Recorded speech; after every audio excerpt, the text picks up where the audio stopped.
Mula noon hanggang ngayon, nananatiling saksi ang Philippine International Convention Center o PICC sa napakaraming makasaysayang kaganapan.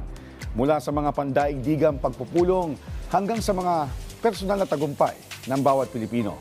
Muling binigyan buhay ang ganda at dangal ng istrukturang ito sa pamamagitan ng isang malawakang renovation na layong i-preserve ang kanyang orihinal na anyo habang inaangkop sa makabagong panahon.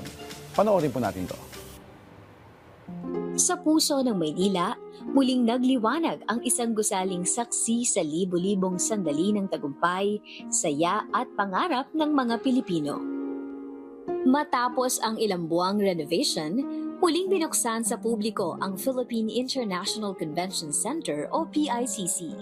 Kamakailan, isinagawa ng PICC ang isang media familiarization tour upang ipakita sa publiko ang mas pinahusay na pasilidad nito.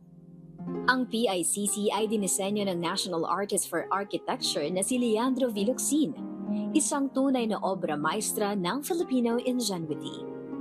Mula nang ito'y binuksan noong 1976 bilang kauna-unahang International Convention Center sa Asia, naging tahanan ito ng mga pandaigdigang pagtitipon, cultural events at mahalagang sandali sa kasaysayan ng bansa.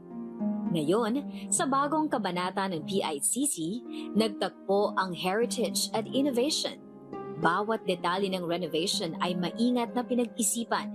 Mula sa 3,608 na muling pinatingkad na drop lights at hand-painted ceilings, hanggang sa mga makabagong meeting rooms na may LED screens.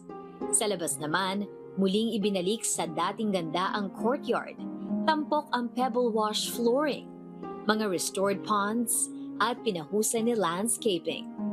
Dito matatagpuan ang Apex Sculpture Garden, isang koleksyon ng 20 sculptures na kumakatawan sa bawat miyembro ng Asia-Pacific Economic Cooperation o APEC. Isang paalala ng pagkakaisa, sining at kolaborasyon ng mga bansa sa rehiyon. Sa bawat sulok, mararamdaman ang paggalang sa nakaraan at ang sigla ng panibagong simula. Pero higit sa magarang disenyo, ang tunay na puso ng PICC ay nasa ala-ala ng bawat Pilipino. Sa mga bulwagang ito, may mga pangarap na unang sumibol at may mga paglalakbay na patuloy pa ring isinusulat hanggang ngayon. Habang papalapit ang 50th anniversary nito, muling binubuksan ng PICC ang mga pintuan para sa panibagong henerasyon ng mga Pilipinong handang lumikha ng sarili nilang kwento. Bagaman bago ang anyo, nananatiling buhay ang diwa nito. Isang buhay na sagisag ng tibay, sining at pusong Pilipino na patuloy na magbibigay inspirasyon sa mga susunod pang dekada.